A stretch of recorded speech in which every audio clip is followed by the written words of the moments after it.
আজকে সাবেক সেনাপ্রধানকে আমেরিকা থেকে স্যাংশন দেওয়া হয়েছে, যেটা আমাদের জন্য, জাতির জন্য অত্যন্ত লজ্জাকর।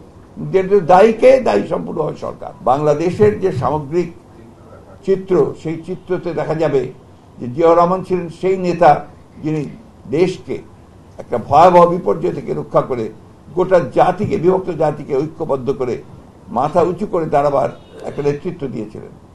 তিনি সেই নেতা যিনি বাংলাদেশকে বিশ্ব দরবারে একটা মর্যাদার আসনে প্রতিষ্ঠা করতে সক্ষম হয়েছিলেন। তিনি বাংলাদেশে বহুদলীয় রাজনীতি প্রবর্তন করেছেন, যেটা আজকের প্রেক্ষিতে সবচেয়ে গুরুত্বপূর্ণ। এরা গণতন্ত্রের কথা বলে তারা গণতন্ত্রকে ধ্বংস করেছে বরাবর। প্রেসিডেন্ট জিয়া সামরিক কর্মকর্তা হয়ে তিনি বহুদলীয় গণতন্ত্র প্রবর্তন করেছেন এবং তারপরে তারই উত্তরসূরি দেশনেত্রী Begum Khaleda Zia parliamentary form of government নিয়ে এসেছিলেন। এগুলো হচ্ছে বাস্তবতা, সেগুলোকে তারা পুরো স্বীকার করতে চায়। কিন্তু আমরাই একথা দৃঢ় কণ্ঠে বলতে চাই যে প্রেসিডেন্ট জিয়া গণতন্ত্রের সূচনা করেছিলেন, হারিয়ে যাওয়া গণতন্ত্রকে, এবং তারই আমলে সেই গণতন্ত্রের প্রাতিষ্ঠানিক রূপ দেওয়া শুরু হয়েছিল। আজকে বাংলাদেশে যে ভয়াবহ অবস্থা সৃষ্টি হয়েছে, তার প্রেক্ষিতে প্রেসিডেন্ট জিয়াকে বারবার আমাদের স্মরণ করতে হবে, তাকে অনুসরণ করতে হবে। আজকে বাংলাদেশে দেখুন কত বড় লজ্জার কথা, সেইম যে আজকে সাবেক সেনাপ্রধানকে আমেরিকা থেকে স্যাংশন দেওয়া হয়েছে, যেটা আমাদের জন্য, জাতির জন্য অত্যন্ত লজ্জাকর। দায়ীকে দায়ী সম্পূর্ণ হয় সরকার, এই সরকার, শাসক গোষ্ঠী। তারা সেনাবাহিনীকে অন্যায়ভাবে ব্যবহার করার চেষ্টা করার কারণেই আজকে এই ঘটনাটা ঘটেছে।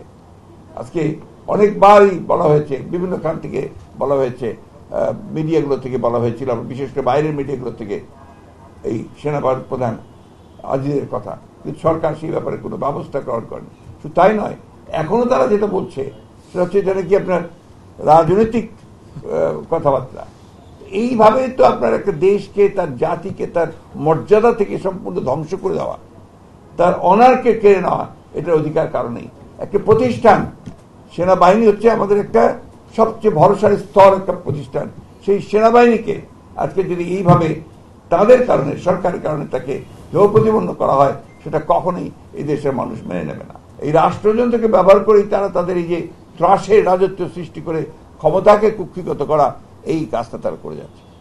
আমাদের নেতা শহীদ প্রেসিডেন্ট জিয়া রহমান গণতন্ত্রকে বহুমুখী করেছিলেন, মাল্টিল্যাটারাল ডেমোক্রেসি নিয়ে এসেছিলেন। আর তারা কি করেছে? তারা একদলীয় শাসন ব্যবস্থা, বাকশাল প্রতিষ্ঠা করেছিল। এই বাকশাল প্রতিষ্ঠা করে তারা একটা ব্যক্তি এবং একটা দলের রাজত্ব সারা জীবনের জন্য সৃষ্টি করার চেষ্টা করেছিল।